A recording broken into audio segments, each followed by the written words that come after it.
You have a list of things you need to do. You have the time to do them. You understand the consequences of not doing them. Yet, here you are, watching this instead of starting. You stare at the screen, frozen in place, while a voice in your mind whispers that you are lazy, unmotivated, or somehow defective.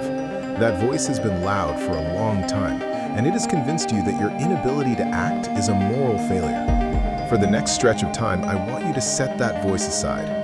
Not because you should ignore responsibility, but because the story you have been told about yourself is wrong. If you care about your work, your goals, your future, and still cannot make your body move, that is not laziness. Laziness is a choice. What you are experiencing is a physiological shutdown. Your battery is not low. Your entire operating system is protecting itself from overload. Today, you are going to understand why this happens, why it is not your fault, and how to bring yourself back online.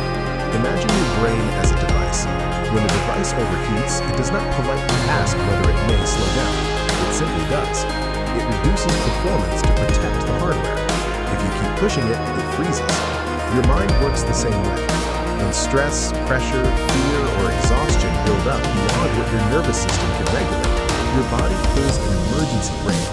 This is not a metaphor. It is a biological response rooted in the oldest survival mechanisms humans possess. When fight and flight are no longer possible, the body enters a freeze state. You are not choosing to stop. Your system is shutting down to prevent deeper harm. This is why you can sit on the couch for hours without feeling rested. This is why you can scroll endlessly without feeling entertained. This is why you can think about your tasks non-stop, yet feel unable to begin. You are not resting. You are stuck in a protective mode that blocks action. The guilt you feel only deepens the paralysis. You tell yourself to try harder, push harder, force yourself to move. But forcing a frozen system only makes it freeze more. You are not dealing with a motivation problem. You are dealing with the nervous system in survival mode. There is a difference between laziness and shutdown. Laziness feels good. Laziness is enjoyable. Laziness is a conscious decision to choose comfort over effort. But what you are experiencing does not feel good. It feels like dread, anxiety, heaviness, and guilt. You are not choosing comfort. You are trapped in discomfort.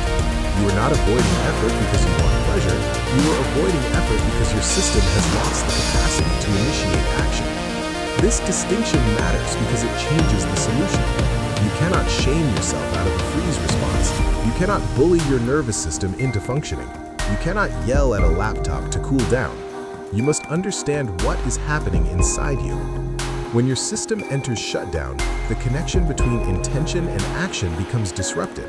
You can think about what you need to do. You can want to do it. You can understand the importance of doing it. But the signal that moves your body into motion is blocked. This is why even the smallest task can feel impossible. This is why you can handle a major crisis at work, yet feel unable to wash a single dish. This is why you can plan an entire project in your mind, yet feel unable to open a document. The issue is not the task. The issue is the state of your nervous system. You may notice that you stay up late even when you're exhausted. You may lie in bed scrolling through meaningless content, not because you enjoy it, but because you feel like you lost control of your day. Staying awake becomes a way to reclaim a sense of autonomy. You are not procrastinating because you want entertainment. You are trying to feel like your time belongs to you. But this only drains you further, deepening the shutdown. You may also notice that activities that should restore you do not. Rest is supposed to replenish energy, but when you are in shutdown, rest does not feel restful. Instead, you numb yourself, you distract yourself, you avoid the discomfort of stillness, you avoid the thoughts that surface when you slow down, you avoid the guilt that rises when you stop. Numbing is not rest. Numbing is a pause button on the drain. When you unpause, the exhaustion is still there.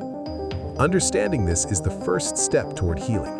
You cannot fix what you believe is a character flaw, but you can fix a nervous system that has been pushed beyond its limits. The solution is not to push harder. The solution is to reboot. The first step in rebooting is to restore the link between action and reward. When you are burned out, your brain stops releasing dopamine for effort. Dopamine is not the chemical of pleasure. It is the chemical of motivation. It is the signal that says, if I do this, something good will happen. When your system is overwhelmed, that signal shuts down. You no longer feel the internal spark that gets you moving. To restart it, you must begin with something so small that your system does not perceive it as a threat. Pick up one piece of trash and throw it away. Fold one blanket. Close one tab. Do something that takes almost no energy but produces a visible result. This is not about productivity.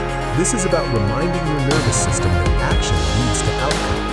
Once that connection begins to return, larger tasks become possible. The next step is active recovery. Your brain cannot recover while processing information. Scrolling is processing. Streaming is processing.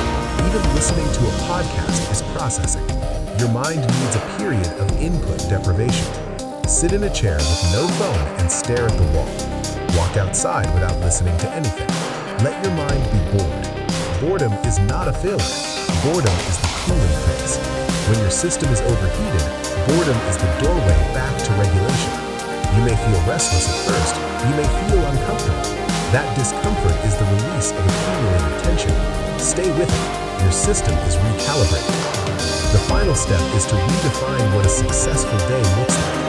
When you have burned out, aiming for a perfect day is self-sabotage. Perfection triggers shutdown. Instead, aim for a minimum viable day. Choose one essential task. Complete it. Then allow yourself to stop. This is not giving up. This is removing the pressure that keeps your system frozen. When the pressure drops, your capacity increases. You may find that once you complete the essential task, you naturally feel able to do more. But even if you don't, you have succeeded. You have broken the freeze. You have moved. You must understand something important. You cannot hate yourself into being productive. If self-criticism worked, you would be the most productive person alive. You have tried shame. You have tried guilt. You have tried fear.